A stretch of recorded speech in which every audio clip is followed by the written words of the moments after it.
Hey guys, Vick here with another video. Today we're gonna have a go on the iSub RBA deck rebuildable head for the iSub range. Let's have a look. It works on the iSub G, iSub Apex, iSub S.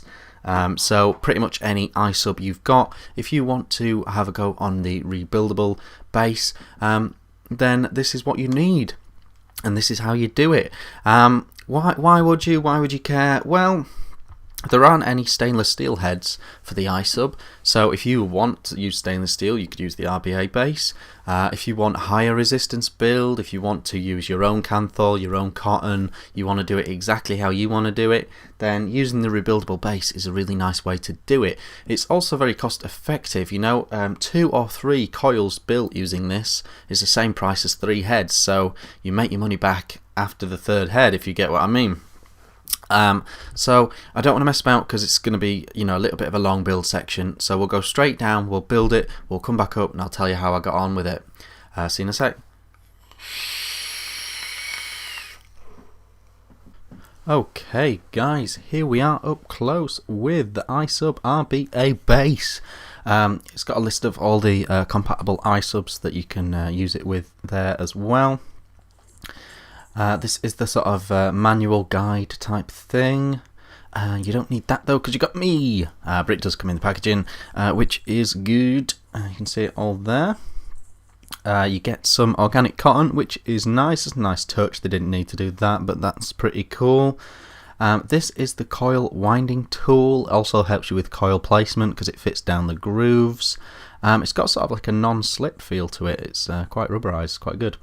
Screwdriver, slightly magnetic screwdriver. That comes in very handy because it is a little bit fiddly with those screws. Those are the screws and washers and stuff. We need a couple of screws out ready to put in the base, so we've got those out now. This, you get 2 coils, but we're not going to use those. This is the actual head, rebuildable head, as you can see. Feel free to pause it at any point and have a proper look at this, but basically there's 2 holes down the middle, and one's for one lead and one's for the other lead. The positive one's the center one with the insulation around it, and the other one's the negative. So that's the little meshy thing, little circular meshy thing on the left. That's the like spit back guard thing. So we'll just pop that on a base just so it stands up nicely. We won't really keep it on there or use it on there or anything, but it can just sit there for now. It's easier. So I'm going to use 24 gauge Kanthal. I'm aiming for sort of like 0.75. That's where I like RTAs, so I'm thinking that's what I might like on here. And it's a single coil we're doing, so we're just going to wrap it around this tool. In actuality, if I was doing this not on camera, not for YouTube, I would use my coil winding tool. I can do neater coils with that, but because I'm doing the kit, because I'm doing the RBA kit, I wanted to use all the tools in the RBA box really to show you what's going on. But we've wrapped a nice messy coil, and we're going to pinch it together a little bit, tidy it up a little bit here, but then it can stay on this tool as we place it in the actual iSub base. But bear in mind, it is not a problem with this RBA base to with this rebuildable head. It's not a problem at all to use your coil winding tools. Not a problem because both leads need to point downwards, so piece of cake. Another tip, I would strongly recommend making one lead shorter than the other. You could see me cutting one down there. Sorry, I would recommend doing that. It makes it easier to place one lead down the hole and then the next one. Sorry, I'm still a bit under the weather. Okay, so we've got that first lead down. Feel free to pause it there if you want to look, but there are your holes straight down there. The left one there is the negative, the positive one is the one on the right. And we're going to just keep pushing those down, working it into place. We've got this coil winder tool thing that comes with it, and so that helps us keep the coil straight while we're messing about. But ultimately we're just going to push it down like that. Once we're happy with where it's placed and how it's sat, we're going to screw these screws in. You can see the coil is not the greatest. Another thing you could do, if I wasn't just doing this as quick and easy as possible for YouTube, is have a nice dry burning of these coils. There's no reason why you can't. You can have a dry burn, have a pinch, have a tidy up. Not a problem at all. Now, once you get on the positive side here, this lead, it actually has like a hook to feed round. And you can see me just placing it in there, so it sort of lets you sort of push it round and hook it to the side. That's really nice as well. It allows you to put it really nicely in place. You can see me trying to use my fingers on the screw there. Very fiddly if you try and do that. It's probably easy to use the magnetic screwdriver, as you can see me doing now. Sort of makes it a lot easier, really. They are very small screws. It's a little bit fiddly, but as you can see, if you use the screwdriver, it's not too much bother at all, really. Just playing with this coil a little bit, tidying up a little bit. I'm going to do the negative screw next,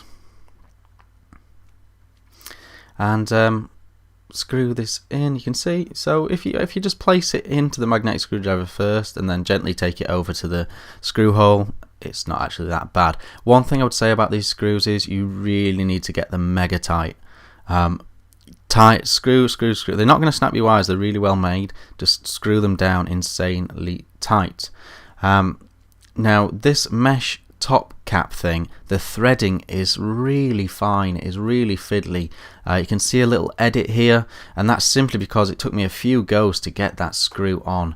But as you can see, the coils now line up with the wicking holes straight across, so we're going to be able to, once we've cut our leads, we're going to be able to put that cotton straight through those holes. So I'll just cut off that negative lead now, and essentially you've got it going on there. At that point there, that'd be your point to dry burn test it. Check the resistance first, obviously. Just make sure that it's all, there's no shorts, there's no problems. That's reading the coil okay. So we're wrapping a little bit of cotton, and we're literally just threading it through like that. Simple as that. It's such an easy wicking job, this RBA base. I'm so impressed with how you wick it. It's a piece of cake. Then you want to trim it off once you've fed a nice chunk through. You don't want it right up against the edge. I'll show you why in a second. But you just want to leave a little gap of cotton, like a little furry ball of cotton on each side, sort of thing. And I'll show you why in a second. We're just going to push those down a little bit. But when we juice it up, it'll become apparent what we're going to do. Just tidying up a little bit there. Okay, so essentially we've got it all going on now. What I'm going to do now is take the mesh top cap off, and then I'm going to juice it up. And once I've fully juiced it up, that is when we're going to do the next bit. So the juice I'm going to be using is Nom Nom's blue cheese. It's a blueberry cheesecake. I got it from vapeandesigstore.co.uk. Big shout out to Gary at vapeandesigstore.co.uk.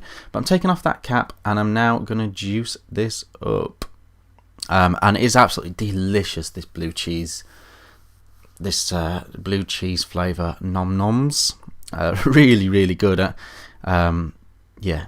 Oh, it's really good. So we're juicing up the sides and the cotton in the actual coil. You don't want a dry burn on your first hit or anything like that. You want to give it a chance, don't you? So now we've got it all juiced up like that. I'm going to put the cap back on. But not only that, I'm going to push the cotton that is on the sides of those of the head.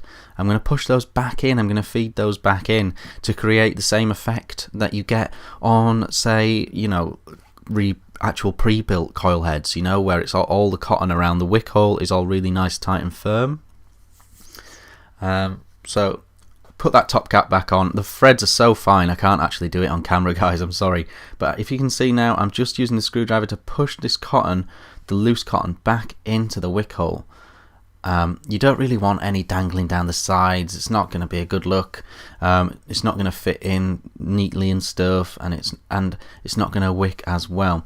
Now, how much cotton you leave hanging and then push back in, that will affect how quick it wicks. So if you're a low power vapor wanting one of these, then I would suggest putting more wick down that wick hole. But if you are in fact a high power vapor, you want less really, because you want it to get to the coil. You want the juice to get through the wick into the coil quicker. So we're going to take out this pre-built head from this iSub G, and we're going to put our rebuilt one in here as well. It's probably worth remembering, I've noticed as well with the iSubs, you've really got to make sure that that head is in really far. See, I'm just giving it an extra push there. You want it really nice and tight in there to avoid any problems. But we'll screw the top back on and we will go back up top, and I'll tell you how I've got on with this build, even though it was a little bit messy. See you in a sec. Alright, so that was the RBA base built. Not the prettiest build, I will give you that, but I wanted to do it quickly on camera. You know, if I was doing it myself in my own time, I would have taken my time. I'd have found the time to do it nicely, neatly, but it would have been slower, so it wouldn't have been as ideal for YouTube. The first thing that I would have done differently is I would have used a coil winder tool to make a really nice, neat coil, and I do recommend doing that. I would probably still use that guide stick though. I would use it just to place the coil in, because it is a perfect fit down the grooves of the head. So I would still use that for that. The next thing I would probably do is I'd probably dry burn it a little bit, just to get the coils warm, just to pinch them, neaten them up even more, and I've had it nice and neat like that. In terms of the wicking, I would not change a thing. I filled the tank up when I did it. It was yesterday morning that I did the build. Used it all day, all night, you know, and we're juiceless in here now, and it hasn't missed a beat. No dry hits, no leaks, no gurgling. I don't know if I just fluked it or it's just insanely easy to wick. I think it's just really easy to wick because it wants the amount of wick of one of those coils. I think the guide that I wrapped it around is 3.5mm, so that just seems perfect for this build. It came out at 0.82. I don't know if you can see that. Which is about right for me. It's about where I'm at, but you can do it however you like. You can do a nickel build in here, you can do what you like, and I think that's the beauty of the RBA base. The actual vape experience, the way I did it, is pretty much like the original iSub heads, you know, the 0.5 horizontal coil heads. It's pretty much vaping like that and like this.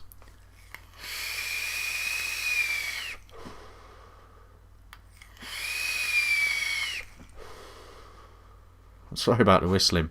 This iSub G is so whistly.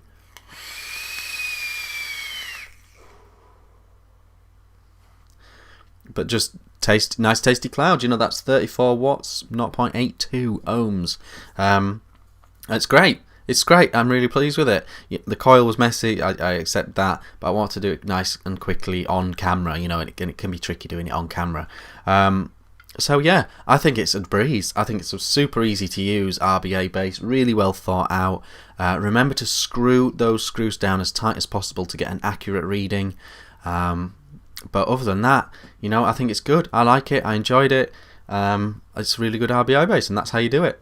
I hope this was helpful in some way. If you want an RBA base, go and get one, because there's nothing wrong with them. They're good. I've been Vick, and I'll see you again really soon.